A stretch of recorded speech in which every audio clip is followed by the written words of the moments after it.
Sitting in the back of a cop car, banging my head on a window. Dangerous. Hey, man. Welcome back. Welcome back. Ben. Episode 64. Yes. Pints and Politics. Thanks for joining us, two listeners. I know we've been a little haphazard, but it's summer, man. Summer. Yeah. It's off season in the legislature. I feel like I'm busier now than I was I know, man. during session. I know. So we're trying to get these out at least twice a month, once every 2 weeks. Yeah. So for the two listeners out there, we'll let you know. Stay in touch with us on Facebook. Or follow us on pintsandpolitics.show. Today, we are drinking, and again, thanks for our loyal sponsor, Comer Distributing. We are drinking Terrapin Beer Company out of Athens, Georgia. Their Luau. What's that say? I don't know. That's what I was looking at. Is it Clinkles? I don't know. I wasn't going to say it. But Passion Fruit Orange Guava IPA. So it's different. It'll be summery. Yeah. I'm not a big fan of guava. I love the art. Again, great art on Yeah. a beer can. Always. But yeah, it's what you think? It's got a little citrus to it. But IPAs, man, it takes me a couple sips to warm up. They're Yeah. a little too hoppy for me. But if you like an IPA, check it out. I'm sure you'll enjoy it. So we got an action-packed episode. A lot of stuff to cover since we're doing it every 2 weeks now. I don't know. I mean, hell, even if we were doing it weekly, there's so much stuff that just happened this week. Yeah. That is so, pretty crazy. all the stuff that we're going to be covering is basically our last 2 weeks, what we've been getting into. We did have a NCSL NCSL in conference. Boston. And Yep, had a lot of good conversations there, a lot of good presentations and talks going on there. a lot of learning, networking. Yep, and NCSL is sort of an organization. It's a national organization. So there's a lot of legislation. I mean, we met somebody from Hawaii, Yes. Tennessee, Illinois. I mean, people come from all over. And Yeah, we got tired of waiting on a bus and just decided to grab a taxi. And one of the ladies was, chief of staff for ended up somebody in working Tennessee. in a senator's office out of Tennessee who happened to be a pharmacist. Yes. And so her and I got to talk about PBMs. We started having good conversations and got a meeting out of it. And we'll talk about that. So we'll talk about some of that stuff going on. We'll also talk about some political happenings going on around the state. We got a wide open governor's race. So Additional announcements there. Yep, we'll talk about that. There's also been some resignations in the General Assembly. Yes. Due to some health issues, others due to legal troubles. Speaking about RJ, Yes. and some of the dominoes falling there with those resignations, people trying to step up and run for those seats. So we'll talk about that as well. And then there's a few odds and ends things. We have the DOT Commission.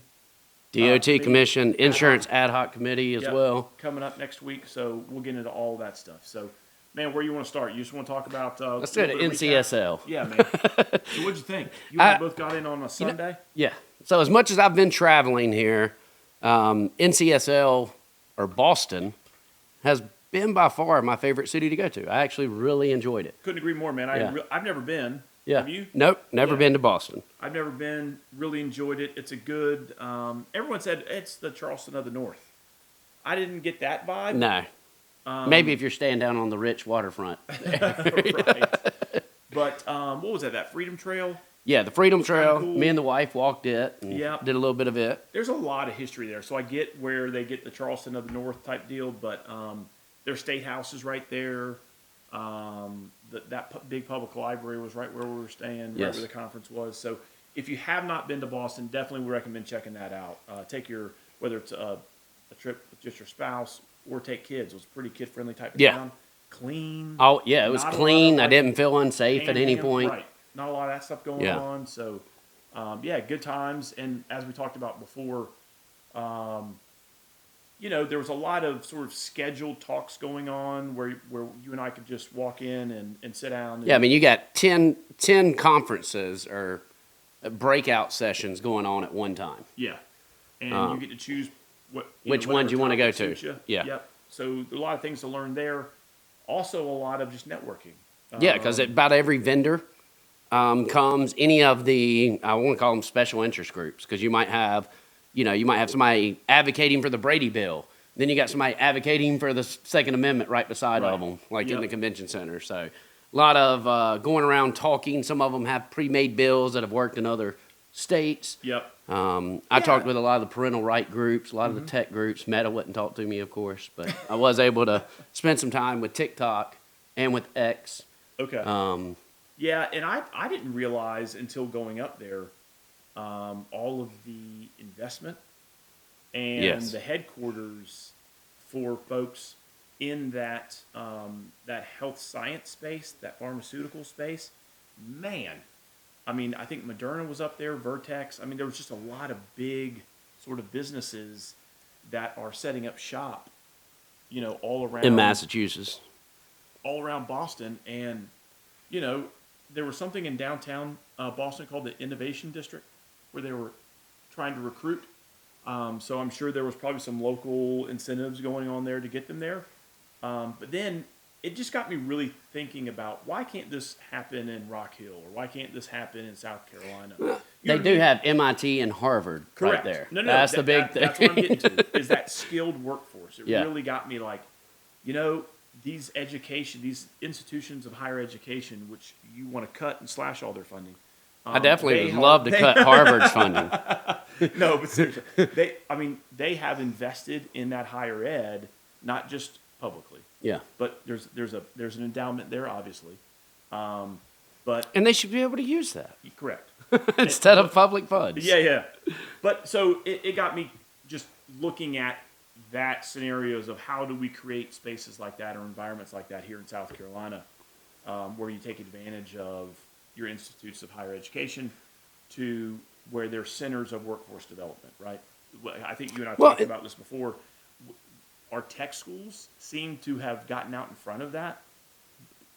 They were all about workforce development. And so it does seem, and I'm hopeful, that our 4-year programs or those research institutions keep coming with that, because that's what it's about. It's not about, book learning and that academic stuff. It's how you can take that critical thinking and those types of skills and then apply it to our business. I mean, I've got a 19-year-old right now that, he went ahead and was going to knock out his first 2 years at Tech and then decide what he wants to do. But he feels like it's such a waste of money because he's learning the same stuff that he just learned in high school. Right. And he looks at it as just wasting his time and taking up money, so he's done with that. So now he's looking at the vocational trades and trying to decide whether he wants to go into electrical or plumbing or heat and air or building, That's the timing of this conversation. I just talked to my nephew, who same thing. 4-year undergrad at Carolina, pretty much made South Carolina, made straight A's, graduated with honors and all that kind of stuff, and has sort of bopped around a couple jobs where he doesn't. And again, I don't know if it's just the younger generation, but they have got to feel some satisfaction out of their work. Whereas, don't get me wrong, when you and I were growing up, and I'm saying me and you in the same age group, man, we didn't have that luxury. No. It was always like, Work. hey, I got to put food on the table for me, and then when you start building your family, for my family. And my personal wants, be damned. Like, I am not going to quit a job until I find a better another job because you needed the money. Whereas nowadays, I don't, and maybe it's like, I better be happy. Is this the parents' fault? Is it us always giving the you know what I mean? You want to do what makes you happy. In a conversation I had with Cohen yesterday, you got to find your reason why. Yeah. Whatever you're doing. And I'd seen during one of these motivational speeches, the guy was talking about like a mechanic. And he's like, so why do you do that? Yeah. Or what do you do? And the guy was like, oh, I fix cars. And he's like, but why? Yeah. And he's like, the guy come back and he was like, my purpose is helping people get to ensure that they get to their destination safely. Right. And it was like, if you have a purpose, you want to wake up, you want to go. Yep. But if you just show it as like, oh, I just fix cars, well, then you're not going to have that desire to get up every day. Yeah, and that's so true. Like, maybe it's not a job, maybe it's a hobby, right? Like, I really enjoy cooking, but I think that's the same general thing that I find in, like, us serving in the legislature. I enjoy serving people. Yes. Like, you know what I mean? Well, and in every profession, you're going Yeah. to serve someone. And it's great. What I find satisfaction out of just cooking, even if it's 2 eggs and toast for my kids, is it brings them joy. Yeah. And then you see the result of your work. And it's pretty short. You know what I mean? Like, you see it immediately. When Ben's smiling at me with Yeah. yolk running down his chin, you know, I'm like, that's a good scrambled egg right there. You know, that's a good fried egg right there. But I was like, that's a horrible scrambled egg if yolk is running down. So back to my my nephew and talking about schools preparing the workforce. Here's another challenge is for our, whether it's tech school or our 4-year schools, to make sure that they're addressing the market demands of the business communities, right? And making sure you're fully communicating and looking at your admissions of students, and then your output. Because, so my nephew went to a tech school and wanted to enroll in their radiology program to be an x-ray tech. You know what they told him? See you in 2029. 2029. That's 4 years from now. And AI's already going to replace it by then. I was like, so I called him. My sister and I were talking, and I called him. I said, "Hey, what's the deal?" And he told me, and I said, "You got to be kidding." So I called our local tech school, called up the president, Yeah. and asked her, "Hey, is this true? Like across the board? What are these barriers? How do we streamline?" And so that took me down a rabbit hole this past week, trying to figure out, even if you have a radiology program or an engineering program and you want to expand it, you got to have those approvals done by the accreditation body, and sometimes that can take a year. A year just to get, hey, I want to expand my engineering program, or I want to expand from a tech school, say electrician or lineman school. You got to get this other third party. But they'll add gender studies in a heartbeat and make you pay for it. And so I was talking to our York Tech president, and I was talking to another large technical school in the state, and I said, hey, let's get together. If I can help, if we can streamline that system, because that is for the birds, that it takes a year or so. Well, let's go back to, you want to say our generation. So remember UNC, Tar Heels. Wait a minute, aren't you an X? A what? What? Yeah, I'm Gen X. I thought you were a millennial. No, I'm at the end of Gen X. Millennial. But anyway, so whenever we looked at UNC, the big problem there, like Julius Peppers, that was the big scandal, was he was taking African American studies. So he wasn't actually getting a degree is the way they looked at it. UNC got in trouble for giving like easy classes to athletes and creating these degrees. Well, now it seems like that is college. It's like everyone went to this and they're making money. Man. They're making money off of it. It's just a revenue. And it's just a way to increase revenue. But the problem is now the kids are getting fed up and saying, look, I don't care how much scholarship it is. I don't want to waste my time, and I don't want to waste my energy learning something that is not going to help me in my career. Right. Well, and here's another problem, or another challenge. It's not a problem. It's just another challenge that you got to keep in mind. When you were 18 or 19, did you know what you wanted to do with your life career-wise? No. Me neither. Yeah. You know? I just wanted to be a gangster. Right. Hustle. Hustler. Right. I hear you. God. So that's another issue is, so what colleges and professors and those folks are trying to deal with is, man, you've got 18 to 20-year-old kids who don't know what they want. So you're trying to lay a foundation of basics. No, but if you just said, and so I can't, like rad tech, that should not be a 4-year. No, I think that's like a 2-year. Yeah, that is a 2-year. But you shouldn't have to have a 4-year before you can go and get that. That is correct. I like 100% agree. Why do you have to go to school for 6 years? Like if I wanted to be an attorney, why it's not a allow me 4-year wait list? He can't even get in until 2029. That's what I'm saying. And that is one of the professions that AI is going to replace. So, and me being medical sub-chair, workforce development is huge, right?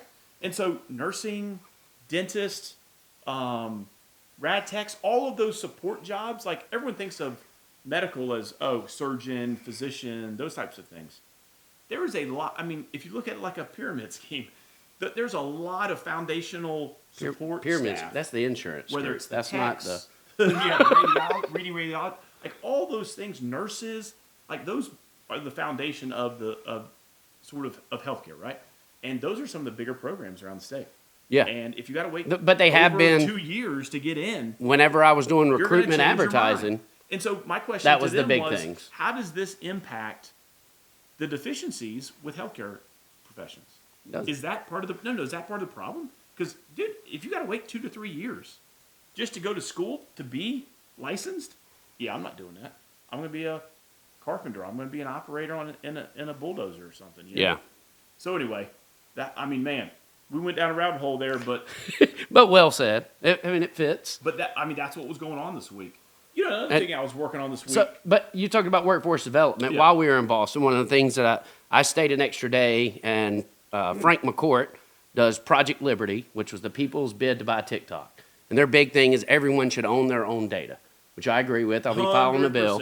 100%. We should be paid for that. Yes. And if you want to change platforms, your data should go with you. Get me my royalty check. And it should be used on the basis of NIL. Yes. There's a Name, legal image, and foundation. likeness. Right. Yep. So I met with them along with 20, 30 other lawmakers across the country discussing different bills and different issues that we come up with. Casey Mock from the Anxious Generation was there as well. But while we were at MIT, it's 6 floors on this building, and we went through each level of seeing what they're doing. So you talk about workforce development. I mean, they have, I think it's Google is right there on campus. Okay. Like right in between MIT and Harvard, there's a Google place. So they're bringing those jobs there because they're producing those engineers. And MIT is more of the engineering. Yeah. So a lot of the things that we deal with, especially robotics and Yeah. algorithms and stuff, kind of comes from there. And then you've got Harvard, which is your medical. I think that's their big thing is medical, isn't it? Yeah. Or is it attorneys? And their law school. Yeah. Yep. But yeah, so all in all, that was a good trip. I found that conference, like, it was great. It was in a good city, but also the networking I thought was great. Well, I mean, we got to go to the Red Sox game, and Sidney Sweeney threw out the first pitch. That's right. Good genes, Sidney Sweeney. But I love the way their little downtown was. Yeah. And the funny thing is the same night, Colin Jost was there. So you know his wife, Scarlett Johansson, was there. Oh. That's right. And man, So you had my generation of Sidney Sweeney, and then you had Sidney Sweeney. yeah. But yeah, Fenway was great, man. That was a great experience. I'd never The history been in there. it was awesome. I know. It's literally like going to see a ball game at a museum. First baseball game I've been to since Dave Justice plays for the Braves. Wow.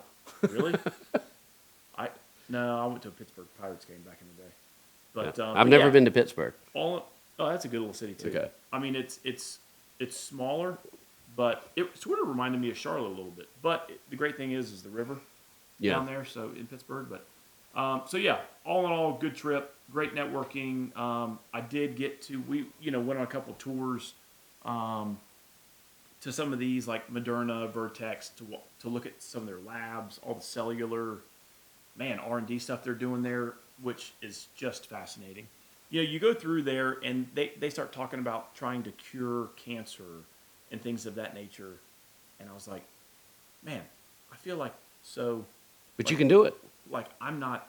These people are like trying to save humanity from cancer, and I'm like, yeah, I'm in construction. You know what I mean? I'm like, My name's Jeff. yeah, right.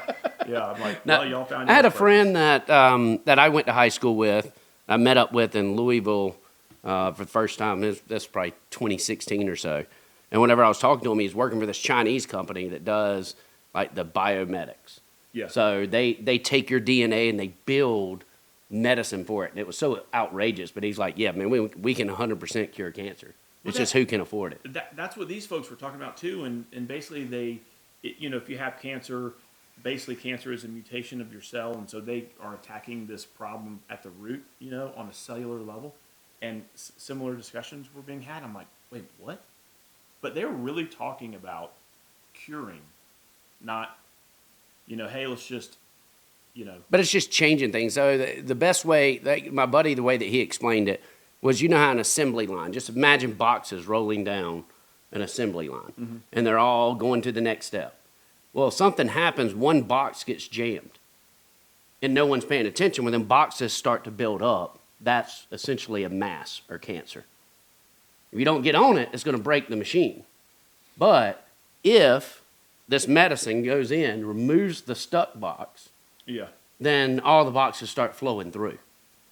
And he was saying that's the way that you stop cancer, is because it's the mutation of the cells, but it's continuing to pile on a mutated cell. Right. And so the conversations that I had during some of those tours was how are the conversations going between, the medical R&D teams with, say, Secretary Kennedy's office at HHS? Because while addressing it, if they're able to produce a cure for cancer, that is something that you would have to take for, say, 12 months or whatever it is.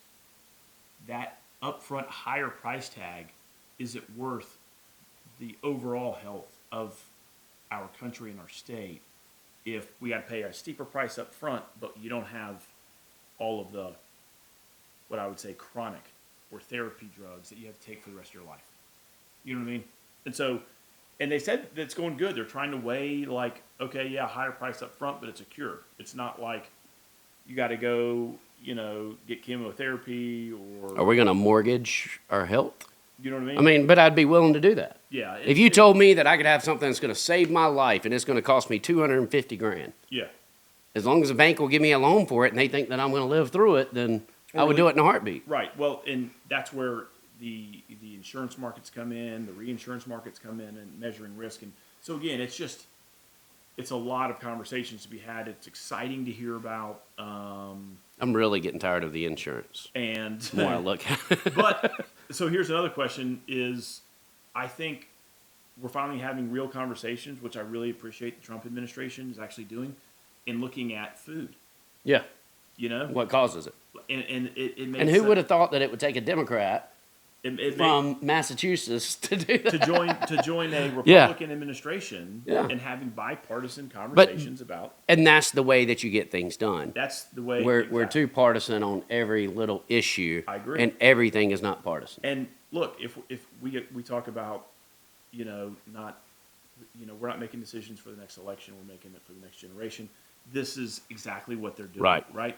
They're looking at, look, we're old and fat, and we're doomed, right? But our kids aren't. So let's do something about that. And that made some headlines in the past 2 weeks about SNAP benefits going to sugary drinks and processed food. And we talked about that on other episodes. Yeah, that was one of the things different from whenever I was growing up and you had food stamps. Yep. So really excited to have those conversations, and all of that was happening.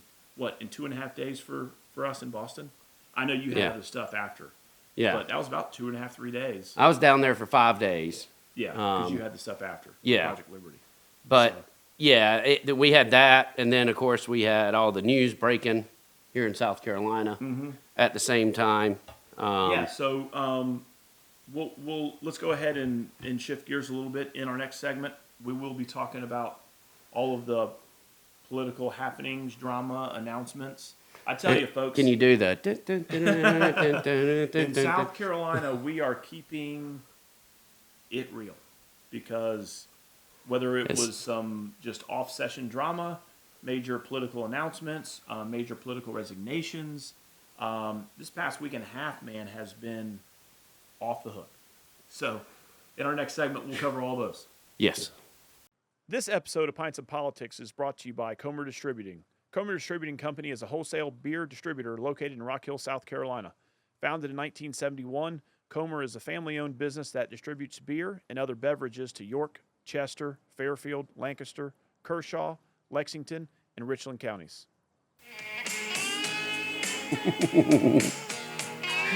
Perfect song. Yeah. Something to talk about. Oh, man.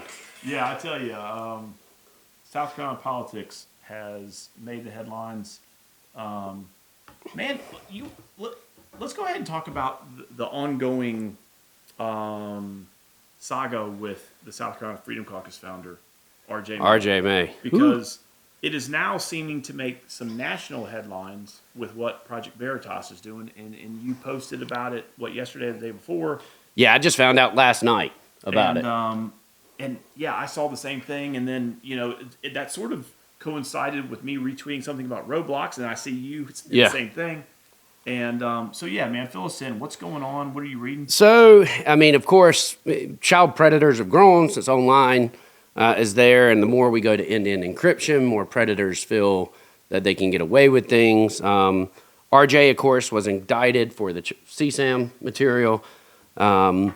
The Freedom Caucus, the day that he was arrested, or the night before he was arrested, go ahead and issue a statement. No, it was the night. He had already been arrested the day before he was indicted. So when his house got raided in August, like a little over a year, so it's like August 4th, 5th, whatever it was. They said he was an upstanding citizen The then. Freedom Caucus rushed to his defense and said that he was innocent until proven guilty. Yes. Innocent until proven guilty. Has he been proven Nope. guilty in the court? Not yet. Okay, I just wanted to make sure. Yeah. So But- they've so switched the innocent until proven Oh, guilty. yeah. There's been a lot of inconsistencies. So it's- Even whenever Fitz is calling out Freedom Caucus's inconsistencies, you know that there's a problem. Look, there's a constitutional right per the Freedom Caucus that you're innocent until they put handcuffs on you. So they're strict constitutionalists, I guess. Yeah. Anyway, Well, I mean, I was calling it out in August, so. it is I'm like, get him out then. It is a circus. But so we had the RJ situation. Some calls were leaked that RJ, I'm sure, thought was. So this was like a media. I think was it Fitz and Post and Courier somebody. It just popped up from Freedom FOIAs. of information. Yeah. And they get who knew? I didn't know they get jailhouse calls. Yeah. That quick. As long as they don't have cell phones, I don't care. Give them as many jailhouse calls as they want. So they get freedom. So they get the Freedom Caucus founders' transcripts of his phone calls. Yes. And he starts talking about how they owe him money. Yep. So it was all about. I think he said Stephen Frank hadn't paid him, like owes everything for the campaign.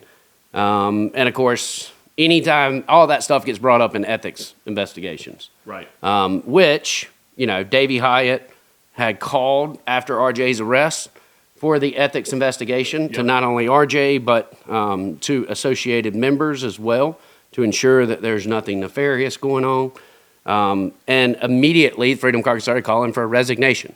Mm-hmm. Well, for one, in South Carolina, you cannot just call for an elected official's resignation and force them to resign.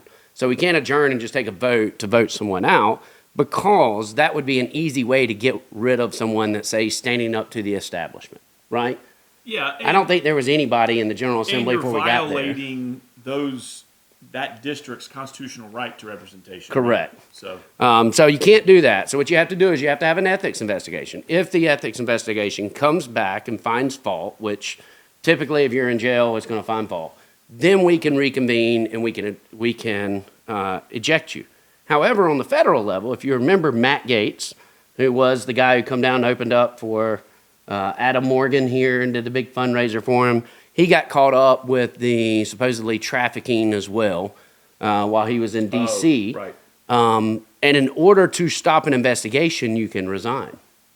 So if you're no longer a member of Congress, then that stops the investigation on it, which is what happened. However, due to the call for the investigation to not only be on RJ, and then these claims of him stating that members owe him money, which everything falls under ethics, Right. this investigation does continue from everything I've been told. So I wonder, Trying to force him to resign might have stopped an investigation that could expose more stuff, Right. but yeah, now that you're talking about that, I don't think a lot about some of this stuff until we start chatting about it. But that would make me wonder: do you think the Freedom Caucus members had any, sort of motivation to get him to resign, thinking that was going to stop the ethics I mean, I believe so, but not due to the child sex abuse material. Yeah. I see it more of the campaign collusion, the things such as, and this is all speculation, but I question, whenever Adam Morgan ran for Congress, did he continue to pay RJ out of a state house account because he can't transfer those monies to Congress?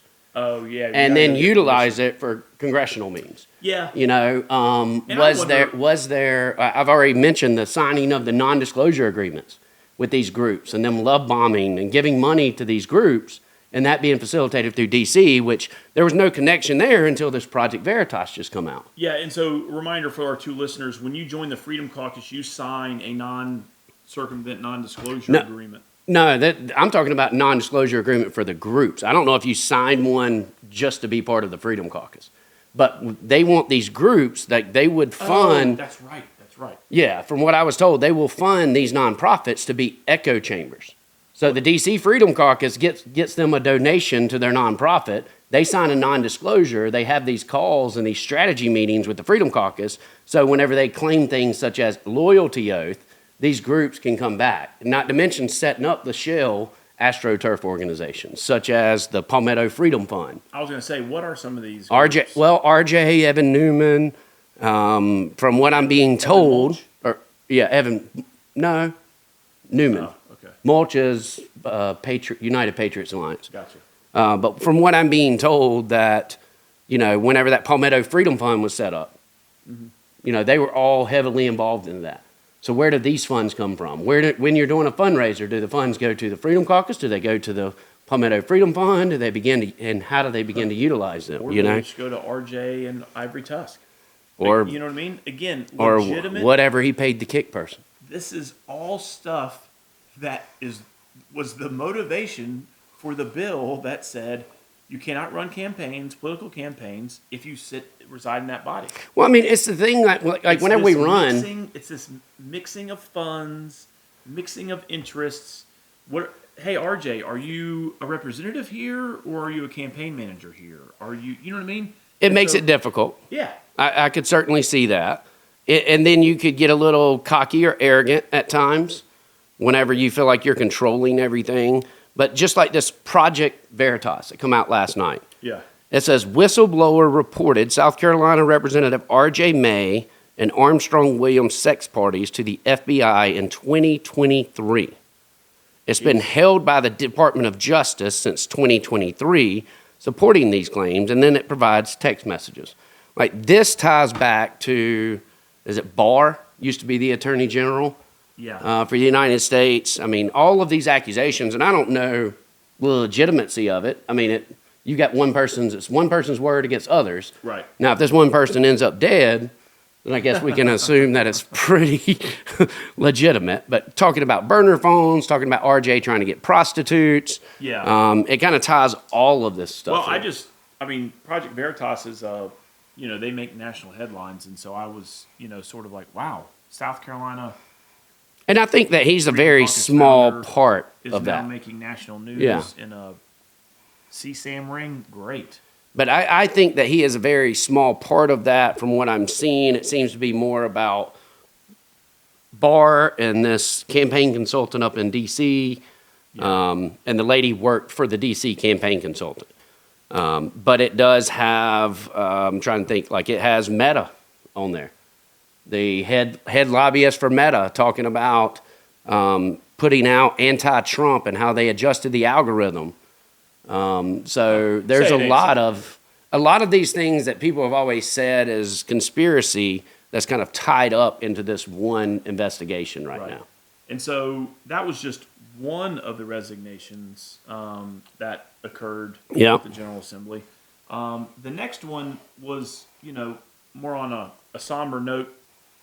Former House Representative Roger Nutt, who ran for the Senate successfully this past year, has been in the Senate. This was his first year. Announced Monday that due to health reasons, he was resigning. And he's not that old. I think he's 60. He's like 59, 60 years old. Yeah. And so, thinking about him this week and his family and their challenges ahead. But on the political side, the Senate is now down one as well. And upon that announcement, Representative Bobby Cox, whose House district sits in that Senate district, announced that he was going to resign. And with the endorsement of Senator Roger Nutt, is now going to run to fill that seat. Correct. And which was a pretty surprising thing to do, but it tells me he's committed. And it also, there is sort of a taxpayer in mind here. He resigned on the same day, so the special election Would be the the same Senate day. seat will be on the same day as the House election. And RJ's resignation. So RJ's special election, along with those other two, will all be on the at the same time. And so, for the two listeners, Senator Nutt and Representative Bobby Cox are up around the upstate in the Greenville area. So Greenville, Greer. Yep. And so it's been speculated. I think so. Bobby Cox is officially announced. I heard that maybe Lee Bright, who Roger Nutt beat, Yep. So may run, but I don't know if that's official or not. against Bobby. Yeah. Okay. I could see that, but Bobby's House seat's open. The only person I know that has filed so far is Jack Stott he leads the Young Republicans of Greenville. Right. Young guy, successful guy, strong conservative. I talked to him briefly at the Silver Elephant Gala Okay. this past weekend as well. I know he's filed. Yeah. And how old is he? He's 21, 22. I think he'll be 22 Wow. when the election happens. So that would be like Brandon Newton. Yeah. But That's exactly what I thought. but he's educated like Brandon Newton is. Yeah. I tell and ya. I think Brandon Newton surprised a lot of people whenever he came in so young Yeah. and was able to grasp everything. Now if you want to know rules, Brandon Newton is the You guy ain't that kidding. knows the rules. And I'm glad I sit by him. Yeah. He's like 3 chairs back, so I'm like, hey. And nothing phases him. Like you could slander him and he's just like, Well, he's been around. that's cute. I've Yeah. been around, so yeah, that's He doesn't get emotional. So we are now And then Fitz News claims that there are additional resignations coming. I tell you what. I don't know where that is coming from, but speaking of Fitz News claims, he does seem to get the scoop a lot of times. there's a lot of claims. Yeah. Number one, whenever you had the situation, Matt Leber had the fundraiser at his house, and there was the drama between Corey Allen, Jeff Zell, like that argument, that fallout. Yep. You Want to move over to Lieber now? Yeah. Are you calling it Liebergate or what you calling it? I'm not calling. I'm just talking about Matt Leber. I'm not calling it all these little key terms. This actually all happened While we were in Boston. Yeah, like literally that weekend. Yeah. Because it was a Sunday that we traveled. It happened. So that was being talked about. Like, what the hell? Yeah, and to preference everyone, I am friends with Matt Leber. I am friends with Michelle Leber. I am friends with Rebecca Madsen. So all 3 people that are talked about in this, I'm friends with. Yeah. But, a story came out, and it was due to Michelle posting that she found these messages and that Matt had been having an affair with his consultant. Well, I wouldn't even say consultant. With Rebecca. With Rebecca. Yep. Who also, in her own right, she ran. Vivek's campaign, worked on it. She worked on Vivek's campaign, but also didn't she run for a House seat? She did run for a House seat. Ran against Hamilton Grant. Yep. I actually endorsed her in that. She came up to hear me do a tech talk at Winthrop, and wanted to learn more about what I'm pushing for in tech. And as we had the conversations, she became a big advocate and wanted to push the same things. I have no problem endorsing her. Yep. And unfortunately, this that obviously was a marital situation became a very public situation because Michelle is on the school board down in Charleston as well. Right, and so that Saturday, I believe, is when it started. So Michelle Leber, being the wife, Yes. started texting about the infidelities and all. Started her putting on personal Facebook. stuff on social media. Yeah. And things would get deleted, but My Lord. once you post it, it's screenshot right away. Yeah. So immediately that broke a story. And then, claims were made that, that Rebecca has been having an affairs with other people. I don't believe there's any validity in that, but When Michelle started those texts, I saw some of them. I didn't see the first one, but I saw some more, and she started making some wild claims about, some behavior by other members or other senators. I can't remember what she said, and I was just like, oh, Lord. Yeah. You could see that she was hurt. There was some emotion that was probably misguided. Probably shouldn't have done that on social media. And again, folks asked us a lot. Well, it depends on where you're getting your information, because there's certain people that would love nothing more than to watch others downfall. They rejoice in it. The power. So, I'm not here to speak on, anything that personal matter. Yeah, We're nothing just about the speaking personal on matter. how it occurred, how it broke. Just a fallout. But the way that I see it, if you start looking at the news articles, it does appear that this is a little bit more of a trial lawyer versus insurance group push going back to tort reform, which,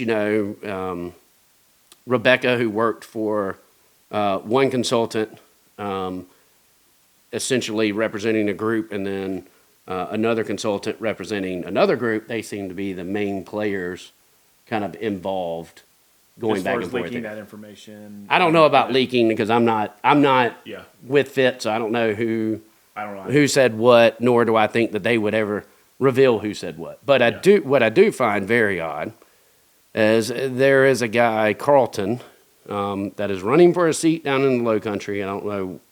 I think it's against Spencer Wetmore. I think he's running for Spencer Wetmore's seat. Okay. But all of a sudden, the only time I met this guy, Carlton, was through Matt Leber.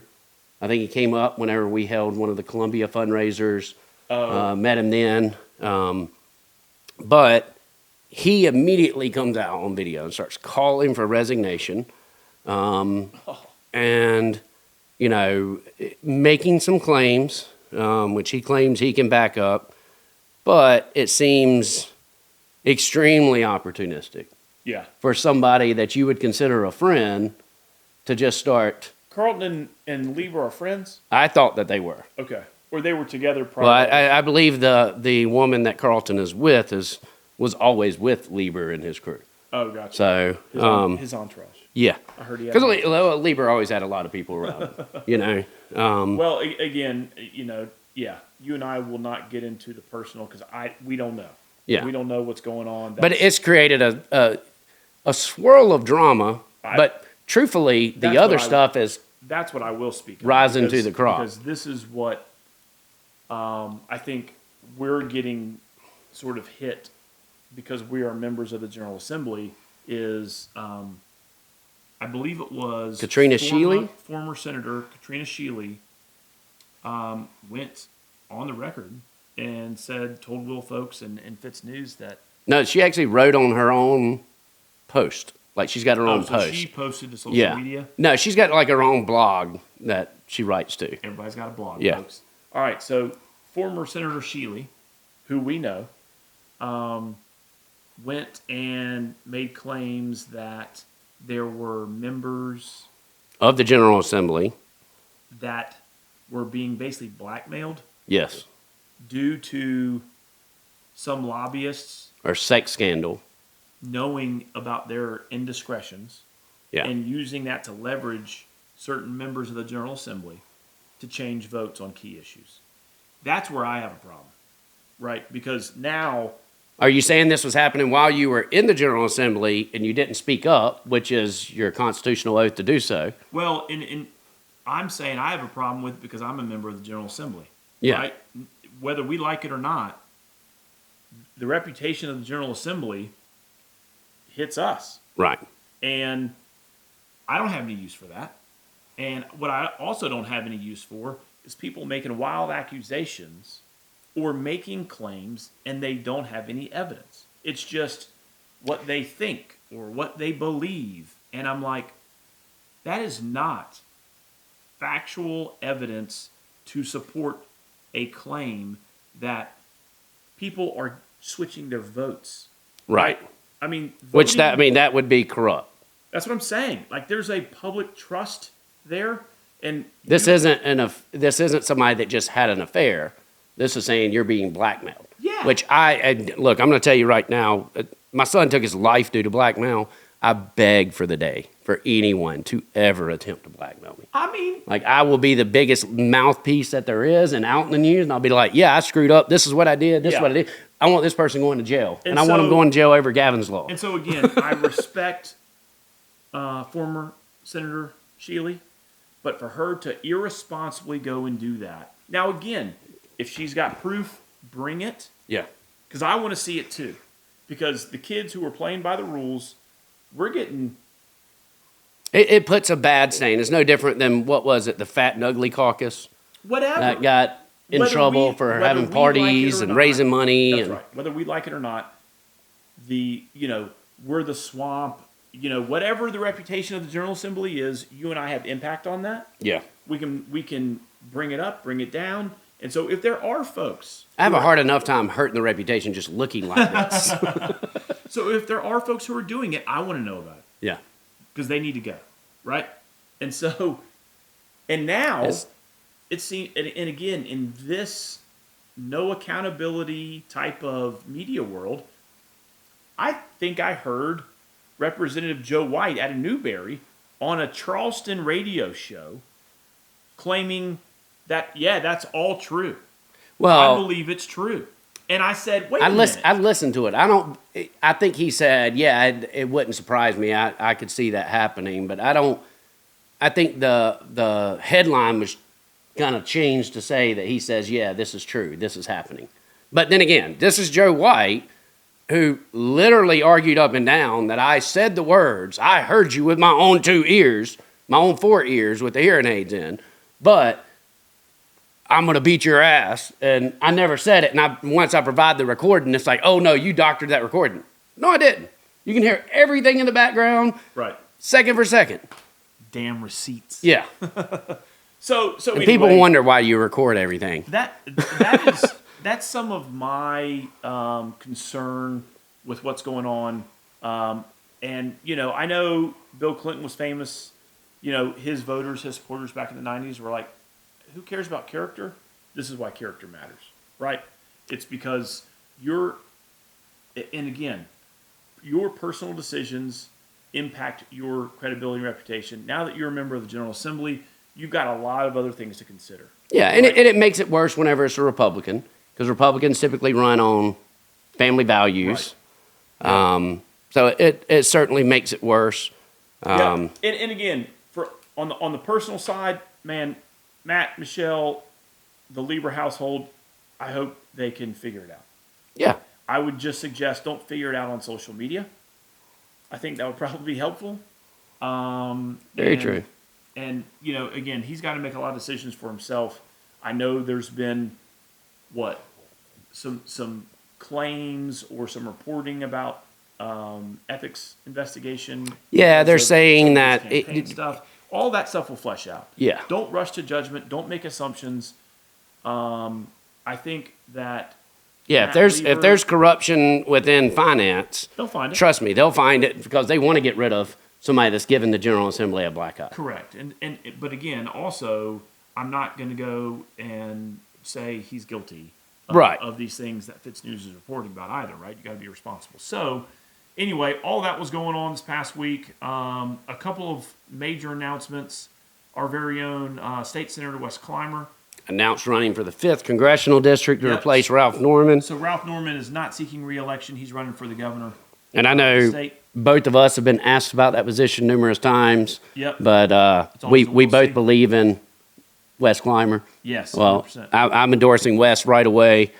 100%. Yeah. And yeah, you and I have been asked because both of our House districts fall in his Senate district. Right. So we've been asked, hey, y'all going to run? It's me, you, and Tommy, essentially. And we've all said we'll see. That's something. Man, no, I've said no. I'm not running for it unless I lose in my in my election because of all this money that's being thrown at me. Because nothing would bring me more joy than for them to throw a few $100,000 at me, beat me in a House seat, and then me turn right around and run for the Senate seat. Yep. In which districts that I probably have more popularity and favorability in than my own House district. So. Yeah, we we both are endorsing Wes Clymer. Man, he's a great dude. He served us well in the Senate. I'm sure he's going to serve us well in the House. As of now, He's the only name we're hearing. So There's somebody in Fort Mill I heard, but I can't even remember the name. yeah. So again, like we'll see. Yeah. Another major announcement, friend of ours, my former, I guess, boss, because he was medical subcommittee chair last year when I was a member on the subcommittee. Mark Smith. Yes, announcing to run for Congress as well. Yep, is running to replace Nancy Mace down in District 1. So, man, Wes and Mark Smith may both be going to D.C. if they're successful in their elections next November. I feel like we'd at least have an ear if we got a problem. There you go. So, Throw Russell and William and yeah. Sherry into that mix So too. Mark Smith is out of Yeah. Berkeley County. He represents that House district right now. He is now running for the U.S. Congressional District down in the Low Country. For the first district. Yep. And last but not least, the person who is going to be vacating that congressional district seat Nancy is Mace. Nancy Mace. She, Running for governor. yep, running for governor. She had the, what do they call it? The Mother of all town halls in Rock Hill. Yeah. And this was unique because I got a call, just to join, come out. It's in my area, in my district, come out and support. You were out of town. I was out of town, but it's in the Hoppin building, of which I own. And so I got some calls, Ralph's from here, but I got some calls like, hey, are you supporting? I was like, no. Yeah. And that was actually the news that I got, like, she's coming to town. I got the call about. So anyway, long story short, my tenant who operates the bar there, Hoppin. Well, it wouldn't be very free if you stop other candidates from being heard. Yeah, no. So anyway, there is an event space there. So he rented it out, and Nancy Mace came to town, and you were able to attend because you were here. Yes. How'd that go? I thought it went well. I mean, Nancy had a lot of protesters come down, more of the transgender. That seems to be the most polarizing thing with her is whenever she starts talking about the transgenders and the bathrooms. Oh, yeah. Because she has been the loudest on that. However, I do feel like Nancy is her best, not during a pitch, but whenever people come at her. Yeah. Like she is, I think that is where Dealing with the confrontation, with the... Look, and if you talk to people around the state, and 100% transparent, I am not endorsing anyone in this governor's race. Only thing I'm doing is trying to promote everyone whenever they're in York County for everyone to come out and see. But I will tell you, remember whenever Trump had the silent majority? The amount of people that will tell you in secret that they're supporting Nancy Mace. Oh, right. But would never speak up and say, yes, I'm voting for her, I would support her. It does not shock me. And that latest poll had Nancy leading before she even announced. Yeah, right. So it makes it very tough. Because I think there was a few polls that she was leading. Again, it was a tight 1, 2, 3 type race. I think it was like, low 20s to 17 to 15. I think that right now, the citizens of South Carolina, a lot of them won't, because Henry's not been that direct, straightforward all the time, right? But Nancy and Ralph both have that directness, that straightforward. It's a style. Yeah. Right? Where say Alan, Nancy, Ralph, Pam, and Josh could all those are our 5 candidates for governor right now. They could all be saying the same thing. It's how you say it. Right. Yeah, I agree. Nancy is not afraid to say what she's thinking. And people might not like the social media at times, but at the same time, whenever she does speak, people hear it because of the amount of followers. Yeah, and it gets the word out. It's kind of like Marjorie Taylor Greene. You might not agree with what she says, but people see it whenever she says it. Yep. So, I mean, that was, but good event. I mean, there was some good inside the building. There were supporters there. There were Ralph supporters there, of course. There were, I would say, Pam supporters there that I know of. I just wanted to hear. Yeah. Just want to listen. I think everyone that was coming out genuinely just want to hear all the candidates. Yeah. And, I think if anything, it plays best in Nancy's wheelhouse anytime someone challenges her. Yeah. You get her on a debate stage, and I think she's going to be tough to handle. Oh, yeah. Yeah, she is not afraid to pull the pin. Yeah. So yeah, I mean, that's just some of the things that were going on sort of in our sphere this past 2 weeks. And we need to get all the gubernatorial candidates on the podcast, We on do. the show. We need We need to go ahead and start our guest. we need to get Get 'em rolling. Get that producer working. Yeah. You know, where's that producer? He says he's available at 3. Anyway, all right. We'll that'll wrap up this segment, and Talk about what's coming up next. that's right. Hustler, word, I pull the trigger long, grit my teeth, spring. New Jack City. Old school, baby. Hey, you want to talk about you hustling? It reminded me of that song. I'm a hustler, baby. That's literally how this show goes. Yeah. You know, say something in an earlier segment, it's coming up in the later segment. Yeah. Hey, But, we bring it around like a comedian does, Yeah, right? that's right. That's right. That's what keeps the two people listening. I said it this time before you could. I know. What you got coming up this week? So tomorrow I've got to do, Moms for Liberty is doing the Tech Talk in Columbia. Oh, yeah. And that's gotten so large, USC has moved us to the larger venue. Nice. So that's going to be a big deal. Of course, today I was headed down to Columbia just so I can get away from everyone and just write. Yeah. I'm about 3 chapters behind on my book to stay on schedule. So I've got some catching up. How big is this book going to be? 200 pages, maybe? No. I think it is, I can't remember. I think it's 55,000 word minimum. Okay. So So- if you 18-point font that thing, Yeah, you no, can- word count. Not just so you can read it. Yep, that's right. And then Monday, got Russell Fry's Freedom Fry Yep. in Myrtle Beach. I'm not going to be able to make that. Tuesday coming back for the insurance Oh, ad hoc. Let me interrupt. So the Freedom Fry, I'm sure some governor candidates will be there. Yep, I'm As sure well, right? gubernatorial candidates will be there. That'll be good, man.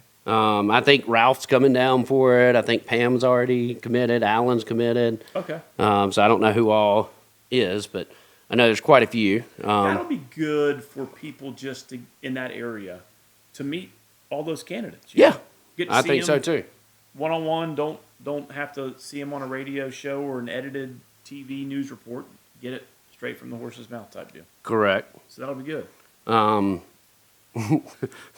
Sorry, you said straight from the Stop, horse's stop, mouth. So But we also have the DOT ad hoc committee. The first one's on Wednesday. yep, insurance committee on Tuesday for me. Okay. And then we got the chamber event Tuesday night. Is it, or is it Wednesday Yes. night? Yep. Chamber event, and that's the congressional, right? So a Yep. lot of the There's a lot of the gubernatorial candidates, or at least 2 of them will be there. Right. So our U.S. congressional representatives will be Yeah. in Columbia this Wednesday as well. Yeah, and folks, this is the off season. Yes. This And then on Thursday, how about this? I'm going to go speak to the John Birch Society There you go. Where is this at? in Camden. So I was asked to speak. Of course, I have argued quite a bit with JBS Yeah. over the years. So, but anybody that wants to, regardless of what your beliefs are, I don't care how left, how right, how Yeah. centrist you are, if you want to hear about how to protect children online, that is my mission till the day I die, whether I'm in politics or not, I will be Right. there to talk. Yep. So that's what I'm doing. And then Charleston, Well, on Friday, I have to be for the school conference. okay. And speaking of passions, wanted to share a story. Again, me being all things medical, we have a mutual friend up in Fort Mill who got a cancer diagnosis, Yes. and it sort of personalizes a bill that I filed right before we adjourned. You filed on the House. Michael Johnson filed in the Senate. Yep. And so this is something that affects all of us, and it's called prior authorization. It's this idea that in this situation, she got diagnosed, was ordered by the physician to go get a scan, a certain type of medical image, and submitted it to her insurance, and they never got back to her. And the reason why is what this process, prior authorization, basically states that you pay, This is just for an MRI. yeah, you pay for a premium to your insurance company for them to turn around and use their medical expertise, and I'm sure they have, doctors in certain scopes of work who can look at this stuff and say, okay, this is legitimate, and approve it. But in this scenario, it took over 2 months for them to approve her to get a scan. An additional 2 months after the time that she after the was paid cancer for it. Yeah. diagnosis. And so she didn't wait. After, I think, a few days, she Yeah, paid for it out of pocket. 60 days on a cancer diagnosis can be life or death. Correct. And so it's this process that needs to be reformed. That's what the bill that Senator Johnson introduced on the Senate side, I introduced on the House side. Hopefully we can work together to get something passed, because in that bill it calls for, in emergency situations, you have to have a prior authorization within 24 hours. Yeah. Right? And if you have, and again, there's three sort of levels, but it literally goes from the fastest they have to respond, the insurance has to authorize that procedure or that image or whatever it is, or that drug, is 24 hours if it's an emergency. The worst you would have to wait is 72 hours. So, again, insurance have reasons for making these processes, right, to control costs, but they also need to be timely in their response. Yes. And so the prior authorization bill that has been filed would address something like that. And this is just one of those issues. And not to mention the cash pay is a lot less than what the insurance company's being charged. Right. And I bring this up because these are opportunities that you don't hear about a lot to bring everyone together and build consensus to make this state better for everybody, right? Yeah. Healthcare is one of those environments that we can improve upon, and most of the time we're in agreement. Most of the time. And so this was something that affected a friend. It's affected us. We literally dealt with this. My wife called me while we were in Boston and said, hey, our son's drug is running out in 3 days, and we're up for an annual review, and it's got to go to prior authorization. And that's scary when you have a seizure medication that you administer twice a day to a child. Yeah. And you literally have 72 hours, and you don't know if you can get the prior authorization for the drug because it's a specialty drug. And, she was like, hey, we're going to have to come out of pocket close to $2,000 if we don't get this prior authorization. And we're both on PIBA, right? No, I'm not. Okay. But so it's just one of those things that, prior authorization is, again, the intent of it was to control costs and make sure that, hey, the doctor may have prescribed you this drug, but there's an alternative generic that's cheaper, right? That was the intent. Problem is, it's been gummed up since we've been practicing this thing, and it's not timely. So if you ask me to get back to you within 72 hours on something, sometimes that's a reach depending on how slammed I am. yes, Right? yeah. So I can't imagine being a doctor This Let's is waiting so on this. This is me saying, hey, you need, for that eczema, you need this prescription cream. Yeah. Who's your insurance? Yeah. I send it in to their claims. They will prior authorize it and then ship it back. Problem is, she waited 2 months for that, for a cancer image to go get scanned. And that's ridiculous. That just cannot happen. So there is legislation that's been filed. I've talked about that. But again, just wanted to highlight some good things that we're trying to do down in the General Assembly. Yeah, and it's I have not always bad stuff. It's not always reactive.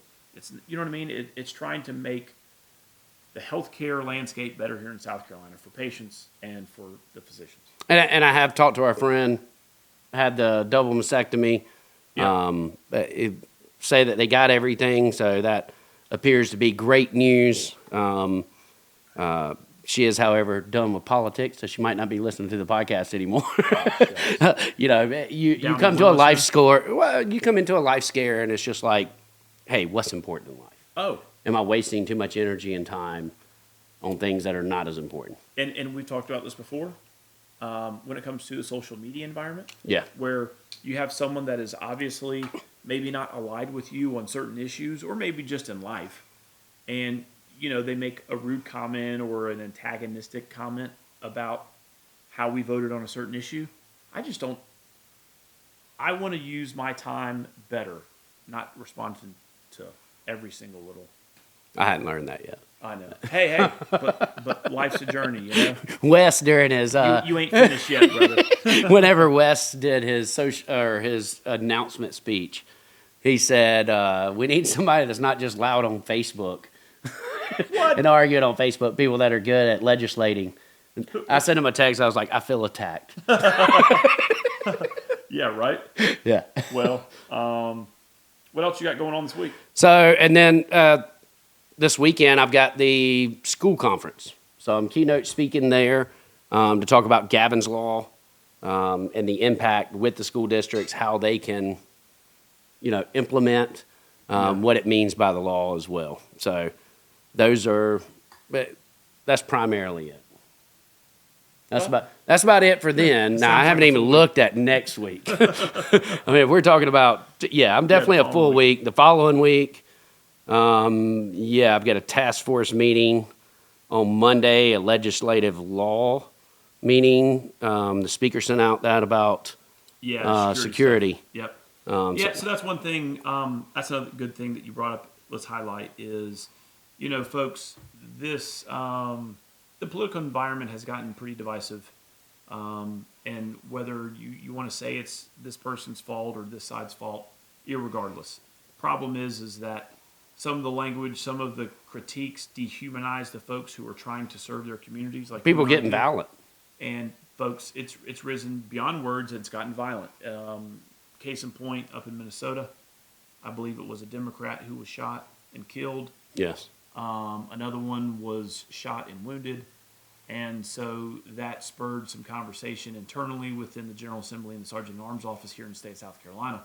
And we are taking some precautions, and we've got to go get sort of trained, educated on what's coming up, on some new procedures. Folks, I think we just need to maybe keep some perspective. But hey, that'll do it for this episode 64. Yes. Again, thanks for our sponsor, Comer Distributing, and this week's brew, Terrapin, out of Athens.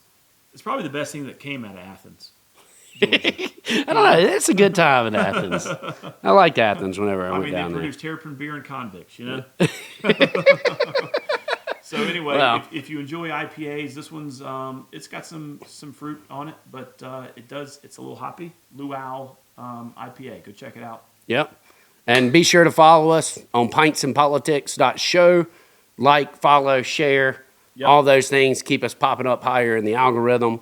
And stick with us in the off season as we're going through the two. But we want to make sure we get the gubernatorial candidates on before the election for sure. So that way everyone can at least hear and I'm sure those we candidates' can get our friends who are running to go to D.C. and represent our state in West Clymer and Mark Smith. I'm sure we can have a conversation with them prior to primary day next June. Yes, exactly. Anyway, and hashtag still beard out. Thanks for listening, y'all.